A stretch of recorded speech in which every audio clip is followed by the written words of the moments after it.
Bilang mga social media vloggers, kasama ng SCBI, mga saka kanina nandito sa sir. Na kami po ay naharap sa pagiging independent ng mga media practitioner para na vloggers. Meron na po kami mga katanungan na nababasa na namin po dito sa aming mga viewers. Opo na, live po kami. Mga kasamahan ko rin mga vloggers. Meron po silang pinagtataka. Una po, sasabihin ko na po sa inyo, nagpapasalamat po kami dahil ngayon pa lang po for the first time, bukod po sa SCBI na QGC, ni Pastor na naninindigan po, no? Para ipagtanggol ang tunay na karapatan ng taong bayan. First time po ito na nakakita po kami at natutuwa po kami na nakakita po kami na mayroon po palang mga iba't ibang mga religious organizations. Kasama po natin mga kapatid na Muslims, Bangsamoro, brothers and sisters. Ito po yung na-wonder lang po namin katanungan. Isa lang po ito. Bakit po ang isa sa pinakamalaking religious organization sa ating bansa ay mukhang napakatahimik po despite na before ay nandyan sila lagi salansakan pa. Ngayon po, ano po ang nanging dahilan nito? Sa ito kung inyo lang po mamarapatin. Nice question. You may answer directly or you may explain according to your own perspective. Who would like to, Pastor Angel or Sir? Pastor Aki. CBCP among others na sabi niyo mega churches and traditionally dominant churches.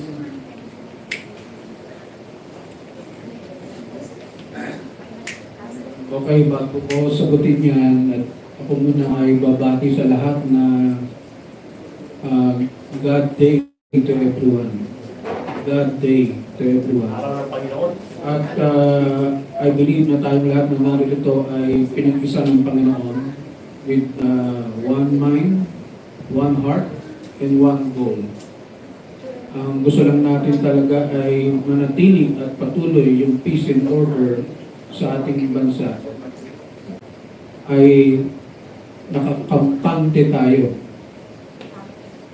We don't like war. Nobody wants war, proxy war. At alam ko na nang sinasabi sa lahat ng churches organization, huwag nating hayaan na maging instrumento ang ating bansa patungong World War III. That is not the design of God sa ating country.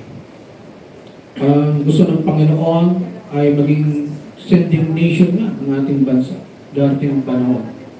And we are really blessed, and we are blessed indeed. At yung katanungan, bakit tahimik ang sabihin natin yung pinakamalaking organization or religious organization? That's the big question, and maganda yung tanong mo. You know, in the Bible, mula sa Old and New, kapag ang isang lingkod ng Diyos o mga lingkod ng Diyos na nilagay ng Panginoon na hindi na marunong makinig, hindi sensitive na sa flow ng Holy Spirit, talagang wala silang maibababang mensahe. Because they are all blinded. Biningi sila ng kaaway because of things that they have done before. Starting 2019 with the pandemic, diyan nagsimula ang gulo. Nagkahiwa-hiwalay, kanya-kanya, hanggang sa last election. So ngayon, yung talagang walang pataasan ng ihi, walang pagalingan, walang payabangan, at nakita ng Panginoon Diyos yung mga puso na yon ng mga lingkod niya na hindi kilala sa industriya ng ganong namin. Yun ang gagamitin ng Panginoon. Yung willing, ready, and able, at merong pagmababang loob.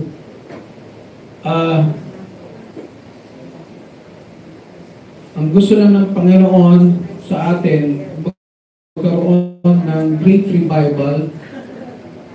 At paano magkakaroon ng Great Revival? Kailangan muna magkaroon ng unity in the body of Christ. So there will be transformation, reformation, and restoration. Then, reposition ourselves, all of us, reposition ourselves para ready tayo sa pagbuhos ng natural to supernatural blessing. Mr. President, you know me, kilala mo ako. Matagal na akong gustong makipag-usap sa iyo. My emails, my calls ay hinahadlangan. I don't know, ayaw ba nilang umasenso at umangat muli ang bansa? Simple lang ang nasa isip at puso ko, bakit gusto magkaroon ng gera? Because walang pera. Ngalang ilan lang makikinabang. Yung offer namin, Mr. President, you know the management group, you know the ITC, Federal Reserve, you know we are all ready. We are just waiting for you.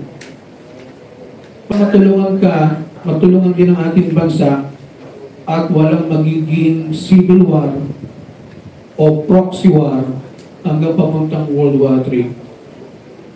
Puntahan mo ako. Pwede mo akong papuntahan sa PSG mo. Even today, let's talk. Para matulungan ka namin, matulungan mo ang bansa at walang mangyayaring gera.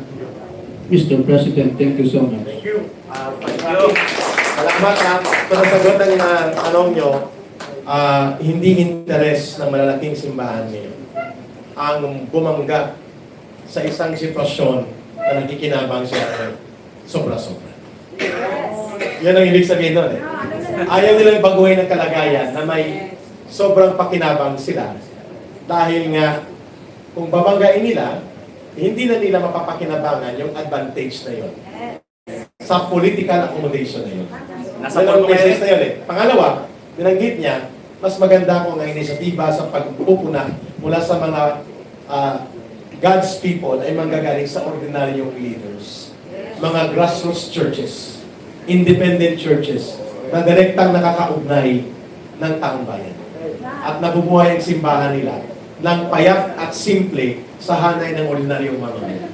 Because they can represent the sentiments of the people as well as the will and direction of the God na kanilang nire-represent. Tama ko bang kuha ko dun sa At ang problema lang ni Mr. Marcos, hindi ko kanina makalimutan ang advice ng pastor na ito, Ma'am Sandra. He has to change his wicked ways, humble himself, and listen and find the direction of God among God's people. Hindi sa mga barkada niyang Amerikano, oligarkiya, at ang kanilang mga samahan na puro party, konsyerto, rock and roll, happy life, pleasure life, dahil hindi sila lumaki sa kinagisnan at pinagdadaanan ng milyong-milyong Pilipinong naghihirap. Yun po ang kanilang, the only, I think, chance na binigay ng Diyos sa kanya ay sinasayang niya ngayon. Kaya ako naniniwala talaga ko sa mga pastor at mga propeta na nandito. Why? Yun din ang sabi ni pastor eh. Nang narinig ko, I'm talking to Pastor Kikuloy also. Ay sa SMNI man kami tumutulong. Sabi ni pastor, ganito rin sa sinasabi niya. Ang anumang pagkakaroon ng kapangyarihan na hindi sinasamahan ng pagtutuwid ng pag-uugali at puso at damdamin, mawawala ang lahat ng ito. Yes. Temporal power cannot become permanent kung yan ay ginagamit sa kasamaan at personal ng mga bita. At hindi yan ang tamang poder na gusto ng Panginoon sa sinasabi ninyo. Ang poder, sabi ng Panginoon, ay ginagamit sa kabutihan ng sangkatauhan at buong lipunan.